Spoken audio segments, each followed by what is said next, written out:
And we are live. We are back. This is the Draft Season Podcast. We are here for a very special episode, an episode that none of us saw coming at the beginning of this year. If we told you that, we'd be lying. It is your boy Young Raz coming live from where I often do. I'm here with my player partner Sean 5K. Talk to him. You already know we in the building. Another draft season film room breakdown for your head tops, and you definitely know it's like you said, Raz, one of the best stories of the NBA. One of the things that we, the people, the prognosticators, the analysts, all the talking heads. This is something that nobody guessed, nobody predicted the breakout season from one Julius Randle coming out, except my partner that I actually have on the show with us. To the extent of the prediction, to each his own. But I got my dog Amph. Amph, what it do? Appreciate shout out to you making your draft season debut, man. Appreciate you hopping on here, man. Appreciate y'all, man. I don't really talk basketball online or like that, but what I'm saying, I had to come on here and spread the agenda a little bit for my man Julius. Yeah, like I said, and we going shout out to the film room. If you're in the room, definitely gonna throw us on YouTube. Also for the Periscope. If you got any questions or anything, definitely hit us up in the Periscope. We're gonna be talking Julius Randle, and all the above. So Raz, just starting with you for the Randle, and then we'll get my dog Anthony here for a second. But man, Julius Randle, most improved conversation, MVP conversation.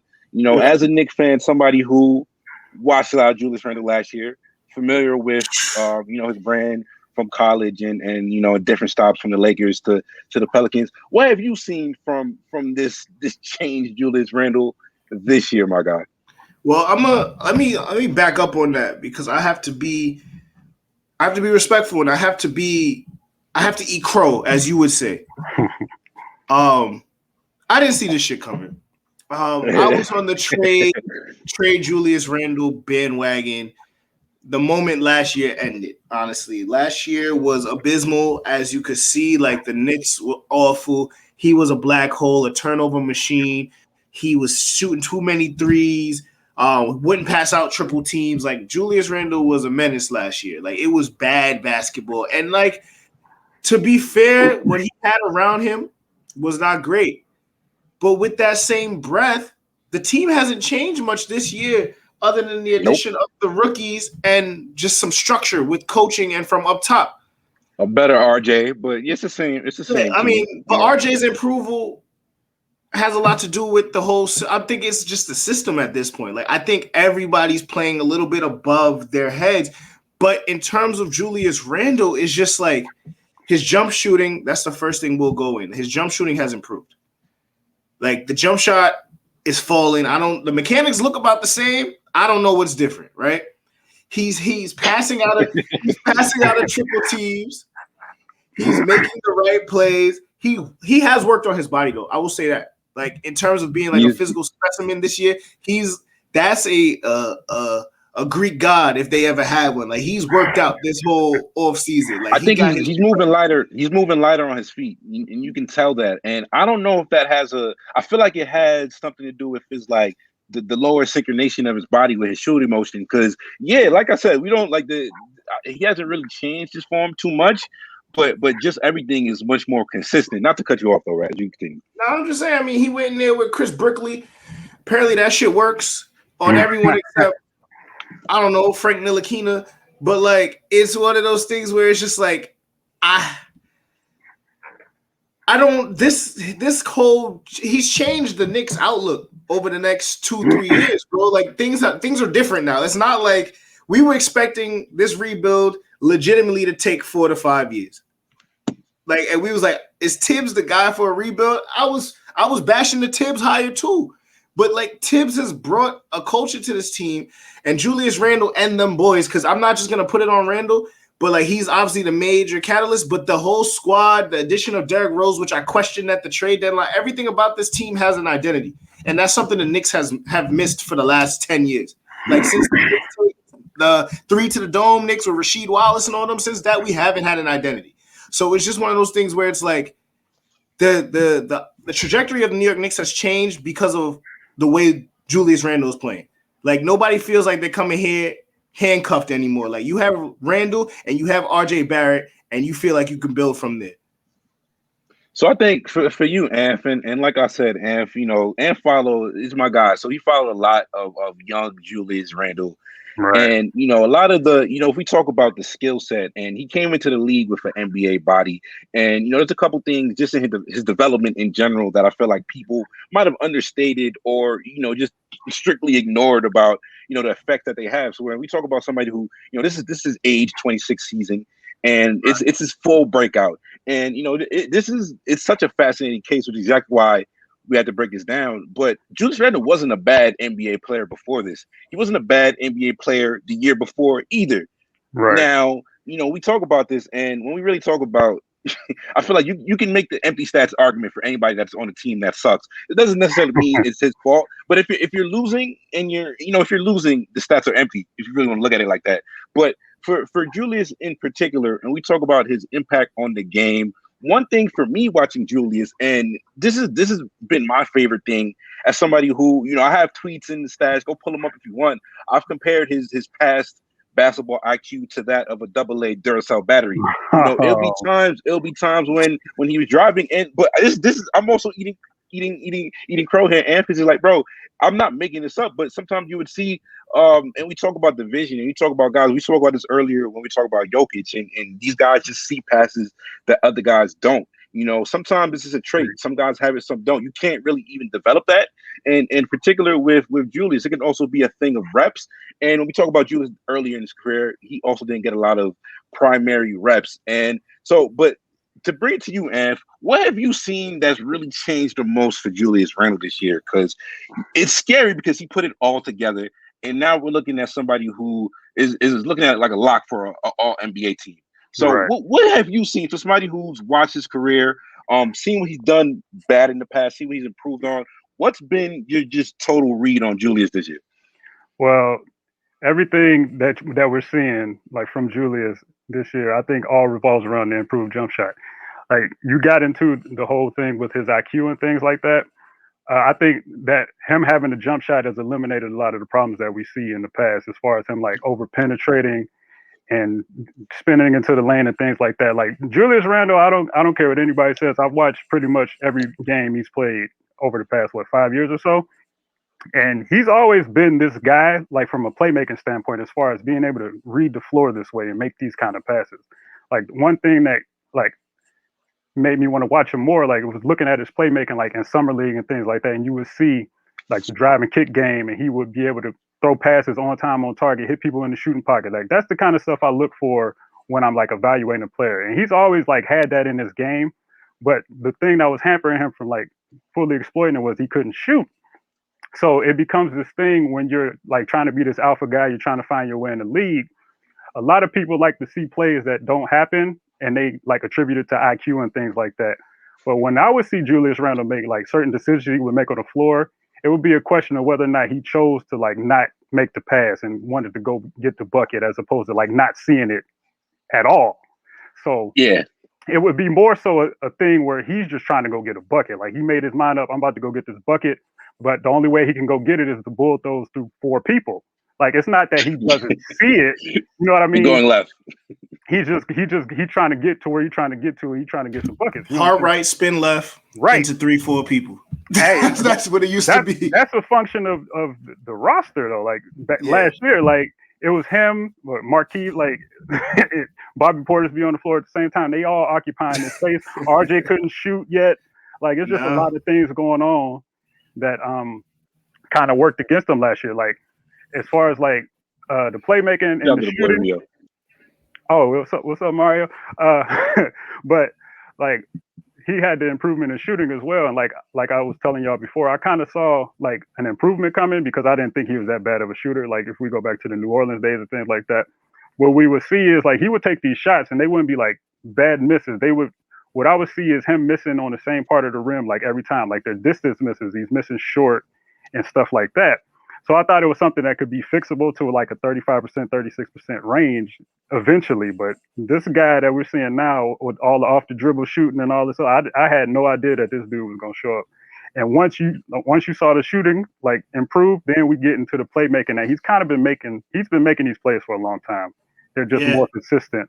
because he has a better system to make them in, and two, he's a better player as far as the jump shot is concerned. So he doesn't have to take an extra dribble. He can pull the dribble out and either shoot or pass. Like, he doesn't have to go to the restricted area and then decide to make a decision. That's why he does the spin a lot, and he's trying to swim through six people, like, because he's made up a decision that he's going to go and get as far as he can, and then he's going to pass it. He was a reactionary passer now, but now he's a little more proactive because he has a little more tools in his bag to, like, really make defenses pay.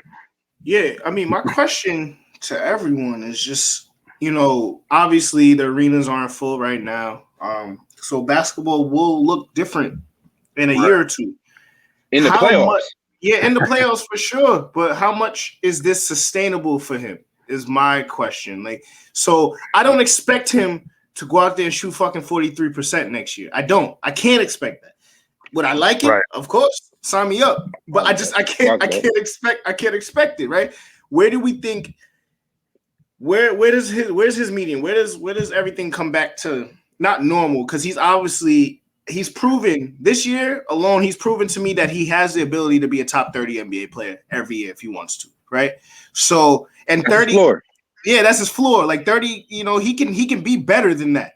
But he's the way he's playing right now, he can't be any worse. There's not 29 or 31 players in the league better than him at this current juncture. So my thing is, when he comes down to some type of like, all right, bro, you're human. what does that look like for him? Or is this it? Because if this is it, then we gotta max him right now, super max. Francisco Lindor contract. I feel like they have to max him regardless at this point. And I think he's a building block that you move forward with. And Raz, we had this conversation on the podcast earlier in the season, but the improvements and I just think the game-to-game consistency has been something that, I think that's really what's setting him apart here. Because, that this is what we talk about. If we're talking about, flow of the game and being able to make it, that's been the most interesting subplot of this, to see him making reads. And you talk about those cross-court skip passes that he's making, with his eyes closed at this point. You know what I'm saying? That's just as important to me as, he's shooting 40% from three. You know what I'm saying? That looks amazing.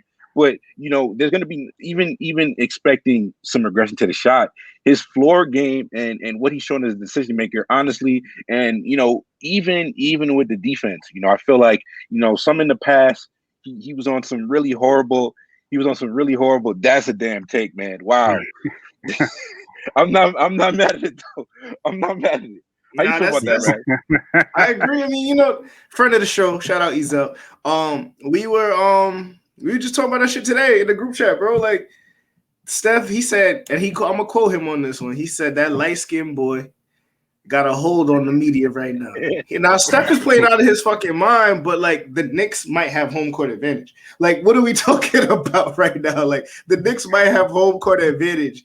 We thought they might not be a lottery team this year. Like, that's basically what we were going into. Like, and Vegas had it completely wrong. Vegas had them at 20 wins or some shit like that, 23? Yeah. Shout out to the home of July, J. Sandy in the building. Wish I could live in a state go ahead, Red. Gambling, man. We passed that a month and a half ago. So it's just like about to have a winning record for the first time in who knows how long. It would be. This is a big story, man. It's not something to poo-poo, man. These are, and you can make the arguments about they're beating up on a lot of bad teams. But Raz, and I feel like, to answer Raz's question, like, obviously they were supposed to beat the bad team though. That's my point. No. Going back to the question about his the stabilization of Julius' shot. I think even if we project him around 35 to 37, with the rest he does, that's more than enough. So I think with you, Raz, as somebody who watches a lot of these games, and we're just talking about, and this reel is from this is basically a lot of the highlights from the Knicks 9-game win streak recently, and just the MVP level that Julius is playing right now, and it's crazy. And you see the nonstop motor, and we talk about the marriage between Tibbs and who knew that Tibbs and Julius Randle was a match made in heaven? Who knew? I didn't see that coming, but it's just been a marvelous duo for the two of them. But Raz, what have been, especially just in general, what have been your favorite Julius moment performances? Or like, when was it that it was just like, holy shit, this guy is like, he really took a jump of some level for you? Honestly, I'm gonna tell you, it was more so of a blooper than of anything. That game against the Nets where he traveled and he was that angry with the ref and angry with himself too. He had to be. But one of those things where it was just like, all right, I don't know if 2 years ago he has the same reaction, right? Maybe not even last year might have it because of just frustration of how bad the team was. But like his desire to win in that one moment showed me everything I needed to know. Like Tibbs is really rubbed off on this whole team. Like Tibbs rubbed off on him. Like he's like the embodiment of this culture that they have. But then it's just like it'll be shit like where he'll be on the bench for 3 minutes because that's all the rest Tibbs giving him. And the Knicks for the game. Killing my boy, man. the Knicks will be down. Or they'll let a team back in because the Knicks are must-see theater. Like the Knicks are never gonna just blow someone out. You got to tune in for every game. So he'll come and he'll just get that calming basket, or he'll make the right pass to RJ, who can fucking shoot from the corner now all of a sudden. So it's just like that's what I was getting at. It's the newfound composure, especially maneuvering out of the pick and roll as a primary, which he is right now. And rushing a throw, like timing is everything when you're in the pick and roll, whether you're trying to create for others or score. But yeah, man, especially like whenever they need a bucket, he's always been that calming force. So I think even for you, Ann, because we spoke about this off air. But can we just talk about how comical it was coming out? First of all, it was disrespectful to both of them in hindsight. Oh my God. It was people use Julius Randle as like a worst case scenario type of outcome for one Zion Williamson. I would take either of those dudes on my team at any point. But like, can you what was your thoughts on that? Like, can we just talk about how disrespectful that was in general, man? Like, it was super disrespectful to both of them.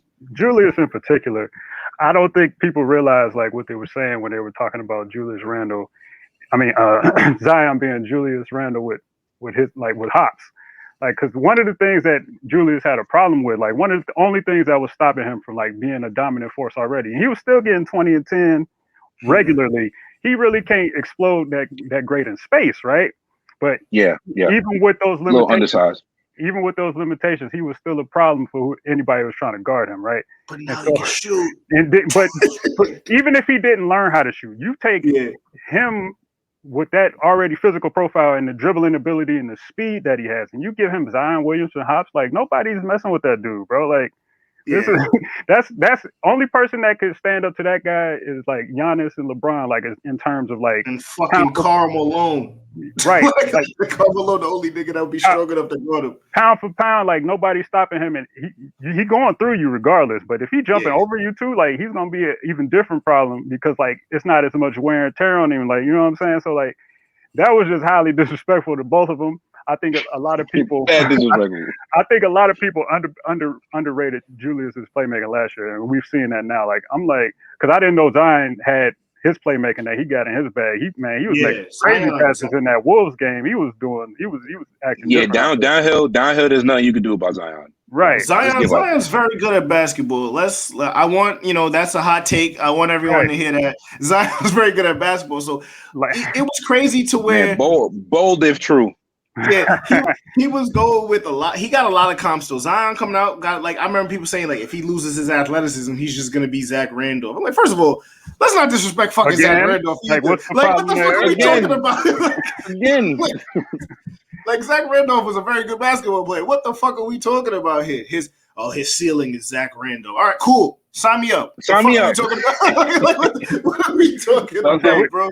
We can litigate if a top pick is worth that, but like it's Zach Randolph, like you know what you're gonna get if that's who he is. Like you're gonna get an NBA starter for a long time, like a solid dude. Like and at this point, that's what you're looking for. Like people want to look for superstars and stuff like that, but drafting you want to make sure you get somebody that can play regardless. Like if he's a superstar, he'll become that. But like if his floor is that guy, like you take a chance on that guy.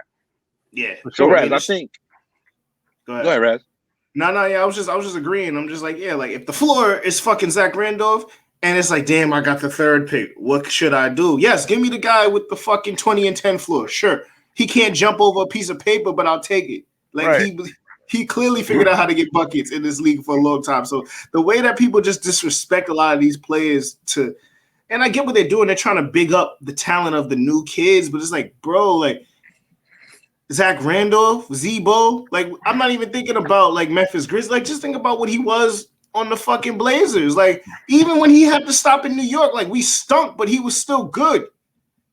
Like, yeah, nah. He shout out to Zebo, man. If you still got that mid, if you're interested, you know. But staying on Julius, the question I answered to you, and this is recently, but his performance against the Hawks a couple weeks ago, man. Like, if you were still a non-believer, a non-believer on the Julius train, he put up like 44, 11, and like 9, I think. And that wasn't even the best part because like coming down the stretch, Trae Young couldn't breathe. He couldn't get an inch of airspace trying to go ISO on Julius at the end of those games. And, that just talks about it because we're talking about somebody who also has taken another step on defense. And, you can talk about, and even with Zion still has to, and I think this would actually be a improvement you want to see from Zion in the future. And I think probably like a glimpse that it might not happen overnight, even though it still might be in there. But yeah, even Julius on defense, I don't know, like you said, I don't know what it is. Did Tibbs just like sprinkle all of his Tibbs dust on him and he came out a different player? Like that's what. But it's the whole team, bro. The whole team plays defense now. Like I would never say Derrick Rose was the defender, but as this veteran that he is now on the team, he's even bringing it. Like I just feel like that Tibbs dust is potent. Like I have no words for what I'm watching. Julius Randle locks up. There's still been plays where he's been a little lazy on defense and Tibbs gets in his ass and he's back. Like it's just one of those things where it's just like Tibbs was really the coach that Julius Randle needed. And shit, even RJ Barrett, he needed him too. Yeah, no, all right. So let's hop in. Let's take a look at the numbers real quick, the mathematics on Julius Randle. Obviously, we love the film, but let's just see what the numbers say on Randle because, like I said, for this breakout, sometimes you need the numbers to validate the breakout. But if you've been watching, you've been paying attention, you don't need the numbers on this one because what I'm saying. Even comparing to the same way, like if you're losing, it's empty stats, and once you start winning, I guess the stats have a little substance to them. But for Julius, we don't even need to look at it. But let's take a deeper look. All stats are courtesy of Cleaning the Glass. So, one of the first numbers I want to look at. So we're talking about he's at a 29.9 usage percentage, which is the 97th percentile. So we're talking about a big man who the ball is in his hands a lot. So this we talk about primary. That backs up with what we're seeing. 26.3 assist percentage, which is in the 97th percentile among big men. Raz, only 5 other big men in the NBA have an assist percentage higher than 26.3. Any guesses, my brother? Can you hit the 5? Jokic. One. Would have to be one. That's one. And are we going with traditional big men? It's big men, bro. Big men. I mean, is Ben Simmons a big man? Like, what are we doing? That's what I'm asking you. I think Ben Simmons is in this, but I think Julius' assist percentage is higher than this. He's not on this list. Oh, well, he's a big man, but yeah, no. we're all right. Cat? Nope. No. Julius is higher. What the fuck? Actually, for the sake of argument, Ben is on the list. I think he's under here for point guard, but he's a big man. He's a big man, bro. All right, I'm just trying to understand. Yeah, fine, fair enough. We had to add a caveat to the trivia, but yeah, you got Ben, you got Jokic. Who else? Jeremy Grant? Nope. No. Huh. Who the fuck is wheeling and dealing then? Fucking Thaddeus Young. Anybody in the chat? Anybody in the chat got any guesses? Thaddeus Young. Like that's what I'm trying to think. Sabonis. That might be a good one. Yeah, that's one. That's another one. Shout out to Denzel. That's another one. So we got Sabonis. We got Jokic and who? Giannis. Giannis is a big man. He counts. Right, Giannis is another one. Right. There's two more. Vucevic. Anybody else in the chat? Vucevic is not in there. Nope. Anybody else in the chat got a guess? Hey, if you got a guess. I'm running out of fucking big men that could even see the floor right now. Hold on. I'm trying to think too. I can't. Zion. There we go. Shout out to the boy Uno in the chat. Oh. Draymond is definitely one of them. Oh yeah. Yeah, Draymond. It's one more. It's not Bam Zion? Adebayo. It's not Zion. Oh, it's not yet. Bam. Not yet. Zion's not up He just there. start getting busy. Bam is a Zion's good one. not up there yet, Okay. but that's elite. That's elite company if we're talking about for Julius. So I think even going a little bit into the clean the glass profile, if you're talking assist to usage percentage, which is another advanced metric, it's pretty good when you're just talking about the role. Because turnover percentage, it doesn't really equate for how much the ball's in your hand. And you look at guys like Westbrook, you look at Harden, Luka, those guys also have high turnover percentage. So it's not really like, oh, he has a high turnover percentage, he's not a good playmaker.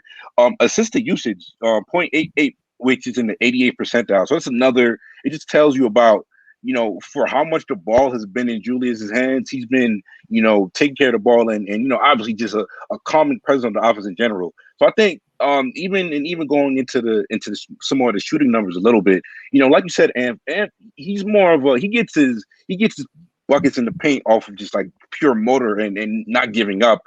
He's only in 60th percentile finishing at the rim, but you can also there's some caveats to that. He takes some of that is shot selection. If he takes a little higher percentage, I would believe his percent at the rim would go up.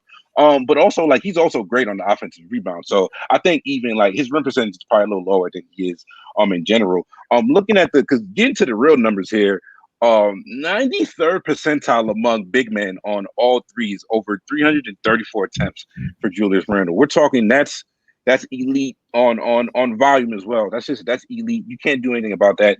42% on non-corner threes, which is also an amazing number, and 75th percentile, 40% three, 43% on corner threes. So yeah, Julius is it's going up and it's going in, bro. That's just basically what it means. I have more. That's not even all of them, to be honest. Because if you look at it, 40% on pull-up threes, which pull-ups are the hardest shots in basketball. If you told me Julius Randle was shooting 40% from three, I just would not believe you. I would say you're smoking dust. Stop. It's not a thing. 43% on catch and shoot, 41% on corner threes, 46% effective field goal percentage on isolation, 75th percentile.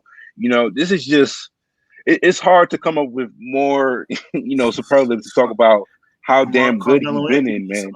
Fucking Bernard King. This shit doesn't make any sense, bro. When he starts that post up, when he sweeps across the paint and he puts it, I haven't thought that shot is gonna miss in the last 30 games, bro. That's the one shot he had last year that I thought was relatively consistent. He was doing that last year too. But it's automatic. This everything seems to be automatic. But that one where he's post you and he's sweeping left and he's turning around and I'm like, yo, that's a basket. When it doesn't go in, I'm shocked. Yeah, man. And that's where we're at right now. And I think that might be the most ridiculous part of this whole season in my mind. It's just that when Julius Randle misses a shot, I'm shocked. And honestly, the numbers back that up because he looked like off of spot up point per shot percentage. He's in the 83rd percentile, even on defense, and even on defense. About what I mentioned, we talk about some of their best lineups have been Julius playing the 5, obviously, or just even playing besides Nerlens and what he's done as a weak side rim protector. He's 88th percentile in rim contests per 75. So, he's also giving it his all on defense. So, yeah, man, shout out to the guy, Julius Randle, man. I have a bunch of numbers. He's top 10 in points created. He's top 5 in corner threes created. Julius Randle has had a ridiculous season. Final takes here, guys. And what's next for Randles, man? We talking this year or the future? What are we talking about? What's in the future, man? What's in the future, man? We talking championship, MVPs. What are we talking, man? Hey, look, banners and MSG. What's I was telling y'all earlier, this ain't even the final form of Julius, man. He out there creating all his offense by himself with no point guard. People forget that last year in LA, Julius was a problem as a finisher at the rim just based off of being a role man. And he hasn't done that at all this season, really. He'll get the ball in the mid and he'll shoot the ball. He's not attacking the rim like that. So if he keeps this shooting up and he gets that extra point guard help where he can get easier baskets, he might be in the 27, 28 range, and you're gonna have to put him in any MVP conversation. I think he could get one. I don't know. I don't know if the voters going. You know what I'm saying? But I think in the realm of all possibilities, there's no problem with me saying that he could probably get one. I don't know if it's gonna happen, but you know what I'm saying. Just in the idealistic world, I think he can get one. I think that it just depends on who the guy is they get next to him. Above anything Raz, else. I'll let you. Yeah, no, Raz, I'll let you take us out of here. But quick answer, F. Just to see where you at with this. If you had to build a team to win a playoff series this year, and you had to choose between Julius Randle or Ben Simmons, who are you taking? Gun to your head. I'm taking Randle. Like, let's go. If he's the fulcrum, if he's the fulcrum of your team, like Julius does a lot of things that it's going to benefit the team as a whole. That doesn't involve like passing. Like he puts pressure on the rim and he draws fouls at a high rate. Like just things you need to like win games. Like we love Ben Simmons; he's a great defender and things like that. But like the amount of offensive output he gives you might not be enough to like just win a series flat out. It's just I don't think it's enough. But I think Julius can get you there, and the defense can pick him up where it needs to be picked up, as opposed to like trying to pick up offense on the other end. I don't think you can do that as easily. Oh man, I mean, I would love to have him on this. I would love to have the. Yeah, that shit was incredible. That was what kind of commercial was that? That's for Clippers or something. We don't got our budget back right yet, man. But we almost did, man. We working with what we got. I think honestly, I would love to see Ben Simmons run the pick and roll for Julius Randle, man. But that's a different story. But that would be sickening, honestly. Just from a lineup standpoint. Yeah, that would be both roles, man. Yeah, so it's just like I think right. To your point, it's not even Julius can shoot. If Ben Simmons pops up shooting 40% from three, that's like catch the Holy Ghost in church and fainting level. Hey, like man, he need to link up with RJ, man, because RJ shooting with the wrong hand too. They need to figure something out. Raz, you know exactly what I'm talking about with the old lady in church passing out catching the Holy Ghost. That's if Ben Simmons pop up shooting 40% from three, that's the level of reaction I would have. I seen a meme the other day said a nigga said he faked the Holy Ghost in church and had all the hoes on his dick. I mean that's a pioneer right there. But I mean, bro, like I don't know if RJ shooting with his wrong hand yet because these shits is going in right now. As a person who used to shoot left-handed and is right-handed, like the way he misses shots, like the way they off a little bit, like they look real familiar to me. And I think he confirmed that he was right-handed. I think he told Stephen A that he was actually right-handed. I think he did. I think that is true. I think that is true. That might be true. I don't even know if I want to fix it at this point, though. I'm saying he need to tell Ben what's going on. He need to show Ben what's up. You know what I'm saying? Yeah. Like if he figured it out to this level, if he get Ben in the lab, you know what I'm saying, tell him to come to New York, fix that, then might be a whole bunch of problems going on. Nah, we're not getting Ben Simmons, but let's work. And I guess in the reality of the situation, though, I don't know if Ben Simmons. I don't know if Julius Randle gets MVP. He probably should if he keeps this up. But he's gonna be an All-NBA player perennial, like going forward. Like I don't know how you could keep him out in this one in the market. We're taking on this year. He should be on the second team if it's up to me. Yeah, I feel like he should be second team. Second team, because who definitely like who you go on the first team? You go Jokic. Do you put Jokic? Embiid might slide on that. They might do some hate. They both got an argument. They both got an argument. You got to get that. Okay, Jokic first team. Jokic first team. Second team would probably be Giannis as the other big or the forward on that. So you go Jokic, Giannis.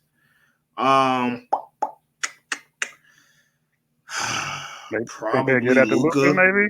Yeah. He has an argument. He has an argument for second team All-NBA, which it's a victory, and I mean, he got to be on there. I feel like it might be.